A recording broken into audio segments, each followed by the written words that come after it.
Dans le procès, Thomas Sankara, audition de l'un des principaux accusés, le général Gilbert Diendéré. À la barre, il s'est estimé innocent de tous les chefs d'accusation dont il fait l'objet. Il a donc plaidé non coupable. Les détails dans ce journal.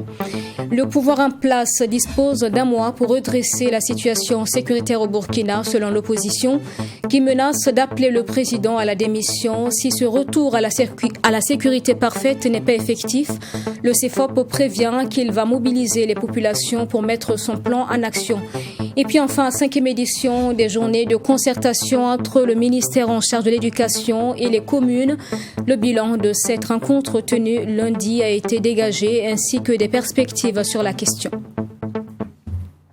Bonjour à tous et bienvenue dans ce journal. Assassinat du président Thomas Sankara, le général Gilbert Diendéré plaide non coupable. À la barre, hier mardi, il a précisé n'avoir participé d'aucune manière aux événements. Le général était le responsable de la sécurité du Conseil de l'Entente à l'époque où le président Sankara a été assassiné, ainsi que ses 12 compagnons. Quelques précisions avec Michael Toukri.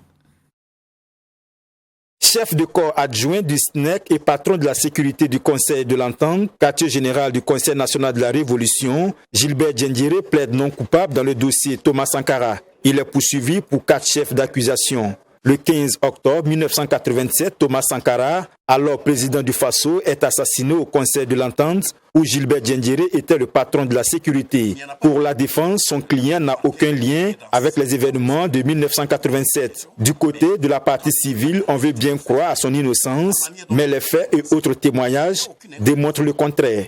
Il dit des contre-vérités que des témoins viendront mettre à nu.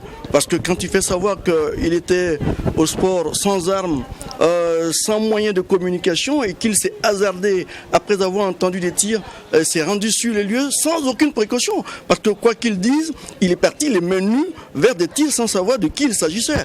Non seulement sa version elle ne tient pas la route, mais il y a des témoignages et des éléments concordants qui montrent très clairement, et vous le verrez. À cette époque, c'est-à-dire en 1997, dit le général Gilbert Diendéré, il y avait des suspicions, aussi bien dans le camp de Blaise Compaoré que celui de Thomas Sankara. J'étais entre le marteau et l'enclume, puisque certaines informations ne me parvenaient plus. J'ai donc refusé de prendre parti pour un camp ou l'autre avant d'ajouter que les événements du 15 octobre 1987 étaient un acte d'indiscipline posé par une poignée de soldats du SNEC. La défense de l'accusé affirme que son client n'a rien à voir avec les chefs d'accusation dont il est poursuivi. Le rôle du général Diendéré dans l'assassinat de Thomas Sankara est négatif.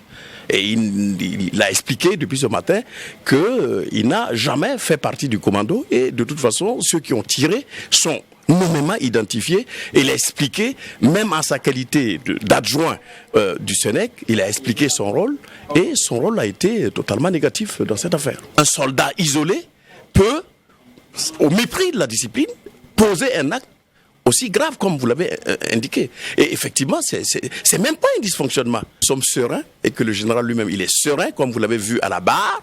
Et je pense que pour la suite du débat, ou des débats de ce procès-là, vous verrez qu'il n'y est pour rien dans cette histoire. Le général Gilbert Diendéré, 63 ans, il est poursuivi pour attentat à la sûreté de l'État, complicité d'attentat, recel de cadavres et subordination de témoins. Le procès reprend ce 10 novembre, toujours avec l'audition de l'accusé, le général Gilbert Diendéré. Et ce procès, Thomas Sankara, intéresse fortement les citoyens burkinabés, d'où l'engouement dès le début donc des auditions. Au fil des jours, moins de présences sont enregistrées, mais cela ne change rien. L'intérêt porté à ce procès historique, et d'ailleurs cela s'explique dans ce reportage d'Abdoulaye Meigné. La mobilisation était forte le 11 octobre 2021 dans la salle des banquets de Ouaga 2000 à l'ouverture du procès de l'affaire Thomas Sankara et ses 12 compagnons. Près d'un mois après, l'affluence a connu une baisse, mais dans la ville, ce sont des Burkinabés attentifs quant à ce qui se passe dans la salle d'audience du tribunal militaire. Les médias classiques et surtout les réseaux sociaux servent de canaux d'information. Depuis que le procès a commencé, je ne suis pas encore allé. Bon, c'est des contraintes de temps. Hein. Puis il y a des activités académiques au niveau du campus. Et le projet aussi se déroule les jours ouvrables. Donc c'est ce qui explique qu'on n'a pas pu encore participer. On suit sur les médias parce qu'il y a des presses qui font le point sur leur page, sur les réseaux sociaux. C'est à travers ces médias-là qu'on arrive à quand même suivre les événements qui se font là-bas. Certains justifient leur absence de la salle d'audience par la distance et d'autres ignorent simplement que l'audience du procès de l'affaire Thomas Sankara est publique. À Ouaga 2000, c'est un peu loin. Pour moi, ok, bon. Et puis mon boulot aussi. Il n'y a pas trop de temps comme ça, voilà, c'est ça aussi. Non, je n'ai jamais allé là-bas. Pourquoi? Bon, parce que puisque si je pars même, on ne peut pas nous laisser rentrer. Donc je ne me suis pas déplacé à aller là-bas en tout cas.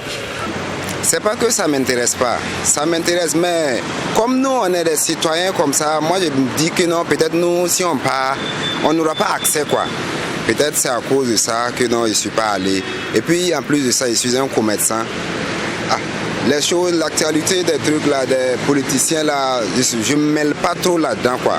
D'autres sont moins intéressés par ce procès. Ces derniers disent ne pas se sentir concernés et estiment qu'il y a d'autres priorités. Moi, je n'ai jamais allé assister au jugement là, parce que ça me fait mal. Ils n'ont qu'à aller voir ceux qui sont en bourse là-haut. Voilà, regarder leur cas là-haut. Avant de parler, c'est parce qu'ils sont en pays ici. C'est pour cela qu'ils voient le jugement. S'ils sont à la tribunal et qu'ils attendent coup de feu là, tout le monde va filer là-bas. Et parce que le pays là, à Ouagadougou ici là, ça va. Ils n'ont qu'à aller en brousse là. Je salue tous les soldats qui sont en brousse là. Je le fais droit en tout cas vraiment, que Dieu n'a qu'à le protéger, que Dieu n'a qu'à le garder. Ceux qui ont connu Thomas Sankara et même les plus jeunes attendent impatiemment les conclusions de ce jugement. Tous veulent savoir ce qui s'est réellement passé le 15 octobre 1987. Ils regrettent l'absence de certains accusés, mais attendent un procès équitable. Mais au moins, on devait avoir l'élément nécessaire comme Yassane Kafanto et puis Blaise Compaoré. Mais comme il n'y a pas ça, bon, c'est à eux de décider, hein, vraiment.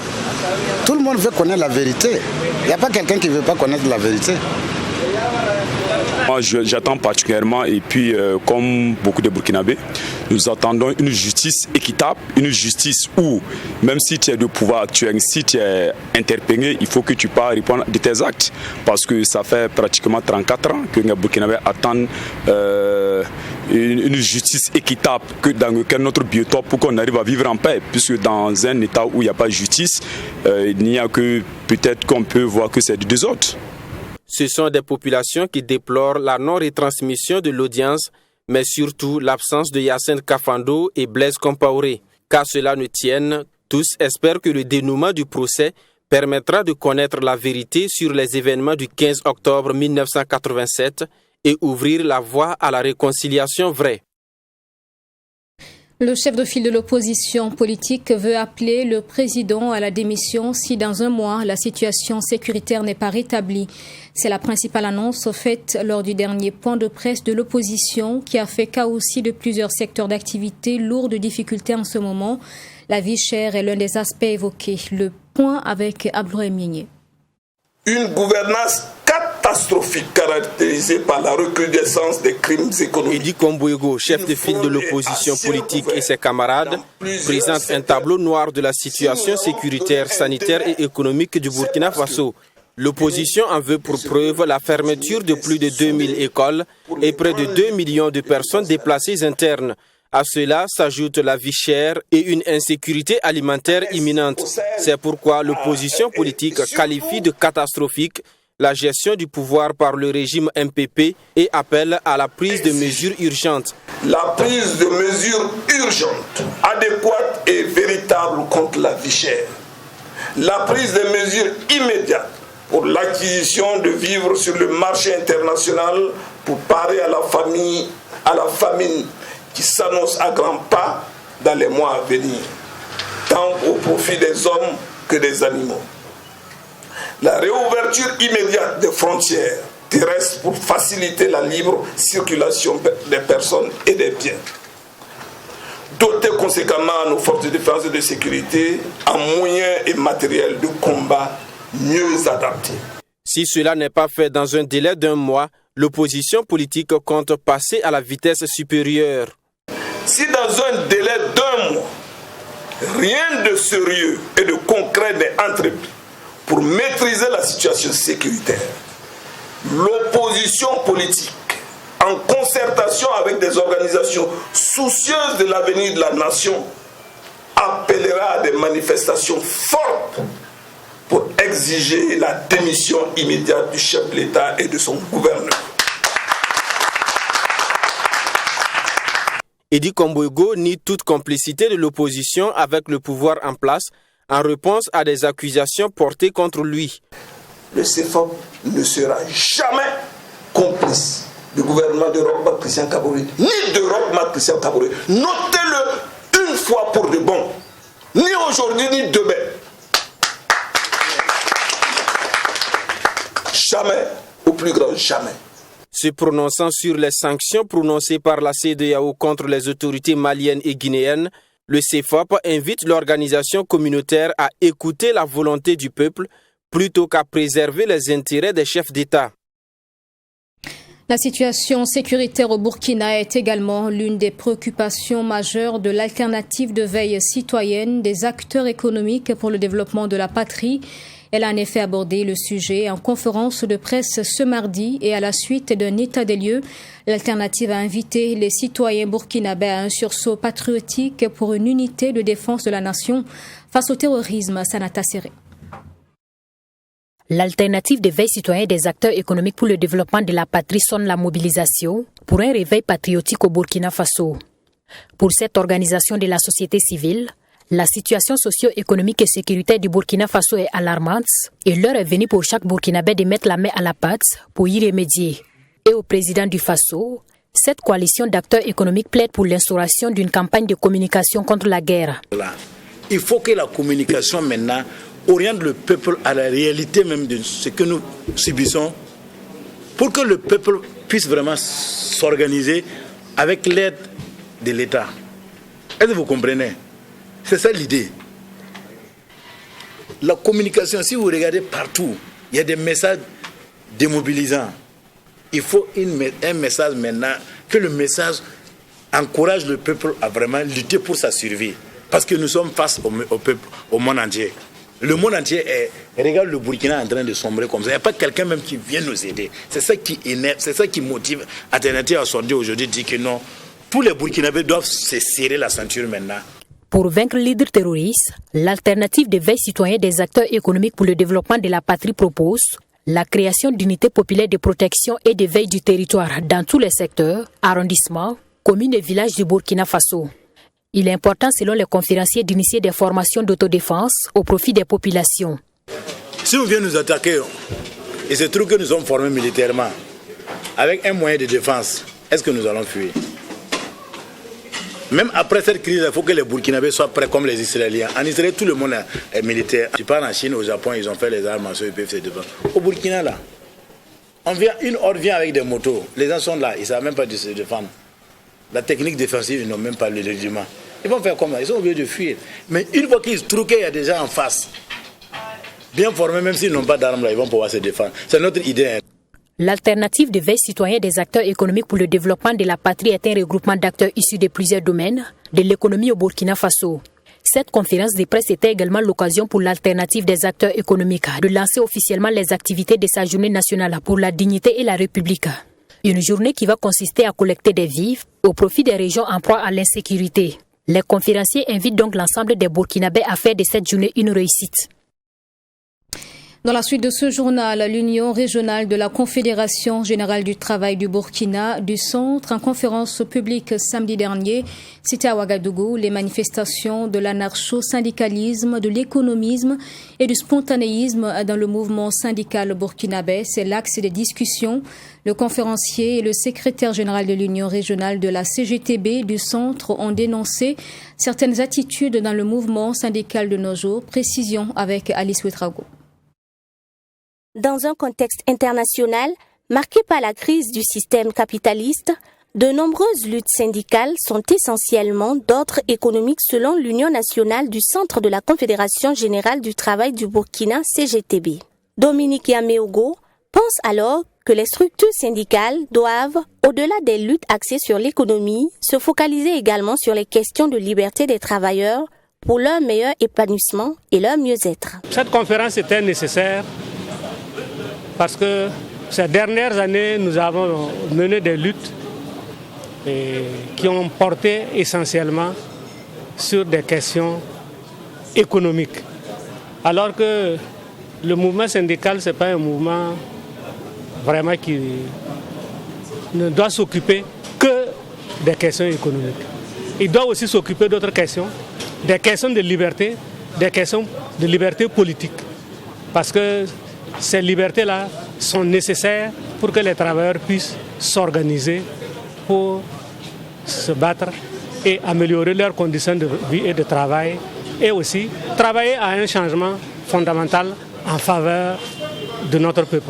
Sur le plan de la mobilisation et de l'adhésion des travailleurs au syndicat, de nombreux efforts restent à faire, à en croire Dominique Yameogo, secrétaire général du CGTB. Le syndicalisme se manifeste aussi dans les rangs des syndicats qui ont opté pour le syndicalisme révolutionnaire de lutte de classe. C'est pourquoi il faut les enrayer. Il faut former les militants. Vous avez indiqué que l'éducation ouvrière là, connaît encore un défaut. Il faut les former. Il faut des militants trempés pour que, en dehors de l'essor du mouvement syndical, on puisse avoir des responsables qui sont là et qui se préoccupent réellement des questions syndicales en faveur des travailleurs salariés de notre pays et aussi en faveur de notre peuple.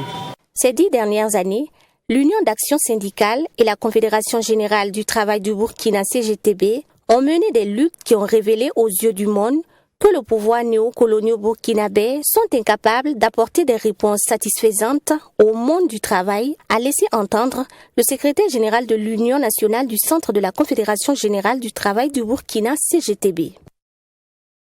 Le ministère burkinabé de l'Éducation nationale poursuit le transfert des ressources aux communes après Bobo Dioulasso, Tenkodogo et Kaya. Les acteurs du bassin de Ouagadougou ont tenu les 8 et 9 novembre dernier leur concertation.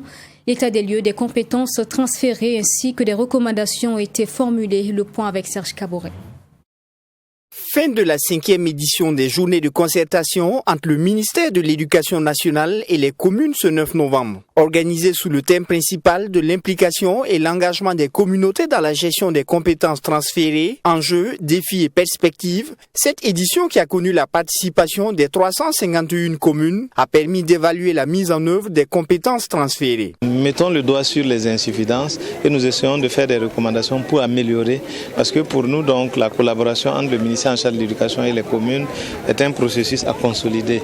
Et c'est même pour cela d'ailleurs que nous avons commencé à transférer des ressources pour prendre en charge une des compétences transférées qui est celle du fonctionnement des centres d'éducation de base non formelle, dans lesquels donc nous avons des processus d'alphabétisation et de formation sur des formations techniques spécifiques en lien avec le milieu.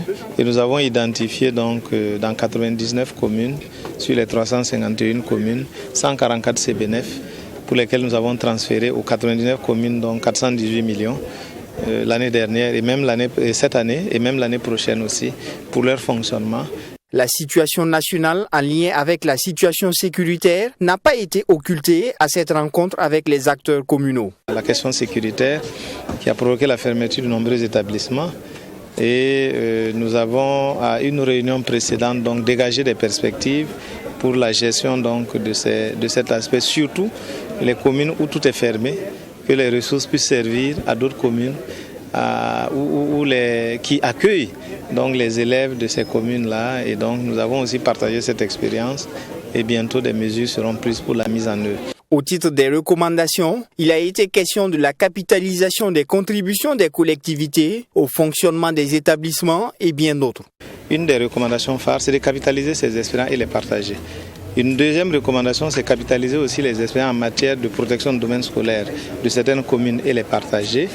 L'autre aspect, c'est effectivement la mise en œuvre de l'éducation en situation d'urgence, aussi bien que la stratégie de scolarisation accélérée passerelle. Donc de pouvoir les vulgariser donc ces différentes actions-là afin que les communes s'en approprient pour qu'elles puissent accompagner l'État. Amorcé depuis 2009, le transfert de compétences et de ressources dans les collectivités territoriales concerne l'acquisition des vivres pour les cantines du primaire, les réalisations d'infrastructures scolaires et aussi les ressources pour le fonctionnement des écoles primaires. Les élections consulaires au Burkina en question, Mamadi Sawadgo alias Kadhafi, président sortant de la Chambre de commerce et d'industrie du Burkina, est candidat à sa propre succession. Il bénéficie de la confiance renouvelée de l'Alliance pour le renforcement consulaire ARC. Une rencontre était l'occasion aussi de présenter les listes coordonnées de candidatures afin de donner plus de dynamisme et une majorité confortable permettant la conduite des activités. Yassan Sawadgo. L'Alliance pour le renforcement consulaire est une coalition de plus de 20 associations professionnelles représentatives de toutes les catégories de personnes ressources au service du secteur privé burkinabé. Son ambition est de fédérer le monde des affaires et de travailler pour la prospérité et la résilience de ce secteur. L'ARC se positionne pour les élections consulaires 2021 et elle se fixe pour vision de faire du secteur privé burkinabé à l'horizon 2026 un secteur de référence dans la mise en œuvre d'actions pour sa prospérité, sa cohésion sociale et la résilience économique. Pour ces élections consulaires 2021, l'Alliance pour le renforcement consulaire renouvelle sa confiance au président sortant Mohamadi Savadogo dit Kadhafi, d'où la tenue de cette rencontre de soutien ce mardi 9 novembre 2021 à Ouagadougou. Je pense que vous avez suivi le bilan, c'est au vu de bilan que l'ARC a fait l'honneur de demander d'accepter une deuxième fois ma candidature. Chose que je n'ai pas hésité. Et donc, au vu du bilan, je pense que les perspectives, pensons que nous avons encore à donner au monde des affaires, à l'institution qui est la Chambre de commerce. La crise sécuritaire et la pandémie à Covid-19 ont impacté le secteur du commerce au Burkina Faso. Selon le candidat à la présidence de la Chambre de commerce, beaucoup de chantiers les attendent dans le secteur du commerce. Dans un premier temps, dès que nous serons élus, nous allons organiser des états généraux pour l'ensemble des secteurs de commerce et de services et pour diagnostiquer encore une fois car vous savez, les premiers 5 ans, nous avons connu des situations que le Burkina Faso n'avait jamais connues. Nous allons faire le diagnostic et ensemble avec les autorités et pouvoir trouver des solutions idoines pour le développement économique du Burkina Faso. Nous avons rédigé des maisons de commerçants dans les 45 provinces et nous avons réalisé des ports secs multimodales à Ouagadougou, car vous savez que le Burkina Faso est un carrefour et les pays de la sous-région transitent par là. À cette rencontre de l'Alliance pour le renforcement consulaire, des régions comme le centre, le plateau central, le Sahel, le centre-est, le centre-nord, le nord et bien d'autres disent renouveler leur confiance au président sortant. À noter que les élections consulaires sont prévues pour le 14 novembre prochain. Et puis nous revenons sur cet incendie qui s'est déclenché hier à l'agence PICI de l'Office national de l'eau et de l'assainissement ONEA. Le feu a ravagé une grande partie des tuyaux de branchement entreposés au sein du site. Les dégâts enregistrés sont énormes, mais heureusement pas de pertes en vies humaines selon les secours. Nadine Zongo pour plus de précisions. Des flammes, de la fumée et des soldats du feu à pied d'œuvre pour éteindre le feu. C'est ce que l'on pouvait voir dans l'après-midi du 9 novembre sur le site de l'Office national de l'eau et de l'assainissement ONEA PICI.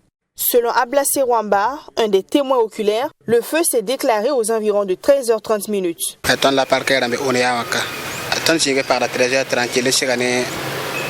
Bugman yokura kat bala titon me shike min daga naji no ron wa tet kontramba tan wa lo shi men bugjon han nakre mam sokum ton meta ya wota boy mana let no tia pokon damba kan sagala yo wala yu fa on ya ramba rikdan ne ba ta watan ko jinge mana gade ti yelo kom kwat kara me nyore a min ti kolo yo to ba me kiki ne ti yelo kom de donc so kan ga yo ga me ki ba yi yenga ma ha donc babang wa itoto bumo an nakra me pa ha quoi.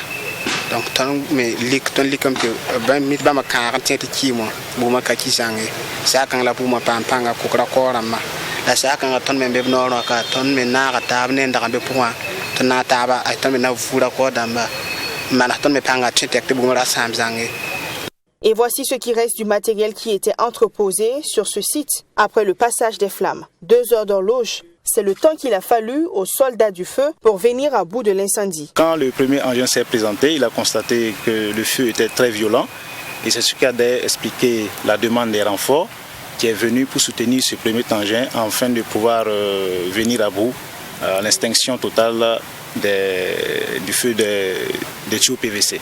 Effectivement, au regard de la situation qui se dégageait, parce que le feu était très violent, et la capacité hydraulique, il fallait au fur et à mesure que certains engins continuaient à abattre les flammes et lutter contre les propagations, il y a d'autres engins qui repartaient se ravitailler en eau pour venir toujours continuer et faciliter l'extinction totale de l'incendie. Le secrétaire général de l'Office national de l'eau et de l'assainissement, qui était présent sur les lieux, a salué la promptitude des sapeurs-pompiers qui a permis de circonscrire le sinistre. Alors aujourd'hui, à l'heure actuelle, je ne saurais vous dire l'importance des dégâts. Heureusement, en tout cas, en ce que nous avons constaté jusqu'à présent, il n'y a eu ni blessés, ni perte en vie humaine. En tout cas, pour le moment, nous déplorons en tout cas des dégâts matériels que nous constatons sur le terrain. Si pour l'heure, un bilan exhaustif n'est toujours pas disponible, le secrétaire général de l'ONEA rassure les populations que cet incendie n'aura pas d'impact sur la distribution de l'eau. Un sujet plus réjouissant à présent, 3e édition de l'Alliance à Plaisanterie les 5, 6 et 7 novembre dernier à Ouagadougou, une initiative de l'association Dafim Bobo Peul s'amuse pour renforcer les liens parentaux entre ces 3 communautés, une alternative mise en œuvre à travers les journées nationales des communautés avec le slogan 3 communautés, une famille. On en parle avec Mamétriana Kamabou. Pratique de l'alliance et de la parenté à Plaisanterie pour un Burkina Faso réconcilié, tel est le thème de la 3e édition des journées de communauté. L'objectif des présentes journées organisées par l'association Dafing Bobo Peul est de promouvoir l'éducation et les pratiques artistiques et culturelles. Pour le président de la dite association, la parenté et l'alliance à Plaisanterie constituent un véritable moyen pour désamorcer les tensions entre ethnies voisines et entre familles et promouvoir ainsi la cohésion sociale.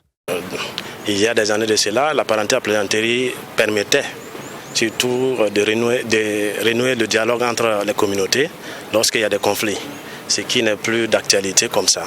Notre cheval de bataille, c'est donc de faire tout notre possible pour que les jeunes que nous sommes puissions quand même inculquer à la génération qui vient ces valeurs de la parenté à Plaisanterie. Daouda Diallo, le représentant du ministre des Affaires étrangères, de la coopération, de l'intégration africaine et des Burkinabés de l'extérieur, a salué ce cadre d'échange qui est à sa 3e édition. Pour lui, cette activité permettra de valoriser cette recherche ancestrale qui est source de paix, de cohésion sociale et le vivre ensemble. La parenté à Plaisanterie est un régulateur social. C'est pour cela que nous pensons que cette valeur-là doit être portée partout. Elle doit être vulgarisée, elle doit être transmise de génération en génération pour permettre à notre pays et tout autour de nous, parce que vous savez que la sous-région, en termes d'intégration des peuples, c'est quelque chose de très important pour nous tous. Notons qu'il existe une nuance entre la parenté à plaisanterie et l'alliance à plaisanterie. La parenté à plaisanterie se déroule dans la famille, soit entre le grand-père et le petit-fils, tandis que l'alliance à plaisanterie concerne des ethnies et fait souvent suite à un passé douloureux entre des ethnies. Et de la musique pour terminer, l'artiste Keyoro, surnommée par ses fans la reine de Ganda, est de nouveau sur le marché musical avec un maxi de 4 titres baptisé Ganda en français. Donc, baptisé Ganda en Dagara, qui veut dire en français homme fort. Il s'agit d'un maxi donc qui annonce la sortie prochaine d'un album. Le maxi a été dédicacé dimanche dernier à Ami Valiant et Yassan Saorgo. L'amour, le pardon, l'insécurité, la situation des orphelins sont les thématiques abordées dans ce maxi. Baptisé Ganda, ce maxi comporte 4 titres. Pour l'artiste, cette œuvre musicale est une expression de ses convictions, ses difficultés et sa persévérance. Les thèmes développés par l'album, dans l'album, on a Domaine qui parle de l'ennemi, si tu veux, la jalousie. Et un thème qui est très récurrent parce qu'il y a certains qui ne voulaient pas le bonheur des autres. Donc, il traite ce thème-là. Il y a l'orphelin. Vous savez que elle parle de la mort, le tilkoun. Là, elle parle de l'orphelin. La mort qui n'est pas une bonne chose dans toutes les communautés parce que ça fait couler des larmes. Et quand quelqu'un meurt, il y a toujours des orphelins. Et puis elle demande aussi de ne pas tourner le dos aux orphelins parce que tout le monde a appelé à être orphelin un jour. Alors, il faut la solidarité avec les orphelins. Pour la promotion de Ganda, l'artiste annonce déjà les couleurs. Il promet des grands concerts dans les mois à venir à Ouagadougou et hors des frontières du Burkina Faso. Et pour y arriver, l'artiste Keyoro, surnommé la reine du Ganda, compte déjà sur ses fans. L'album ne peut pas passer inaperçu. C'est un massif qui est très très riche. Vous allez voir, c'est une batterie de programmes, de moyens qu'on va mettre autour de ce maxi. Parce que ce maxi-là prépare un album. Et le comportement de ce maxi-là va définir la sortie prochaine de l'album. Et l'album, nous allons faire le tour des médias avec ça. Nous ferons le tour des médias. Là, il faut entendre l'artiste. Là, il faut voir l'artiste. Et là aussi, il faut lire l'artiste. Nous ferons le tour des médias pour qu'elle soit assez visible, assez présente sur les médias, pour que ce travail qui a été fait, ce travail d'orfèvre qui a été fait là, en tout cas, soit bien valorisé. Et nous mettrons les moyens pour ça. Vous avez vu, on n'a même pas fini. À peine on a fini la conférence qu'on l'annonce au Ghana. Alors où elle ira faire une tournée. Donc tout cela va nous permettre d'imposer l'artiste. Entièrement enregistré au Burkina Faso, le maxi Ganda signifie homme fort en langue dagara et comporte des titres phares tels Kou, Domé et Larmes de femmes. Rappelons que ce maxi annonce la sortie d'un album de 10 titres, à en croire l'artiste. Et voilà pour l'actualité de cette mi-journée. Merci d'avoir été des nôtres. Je vous retrouve demain, 13h.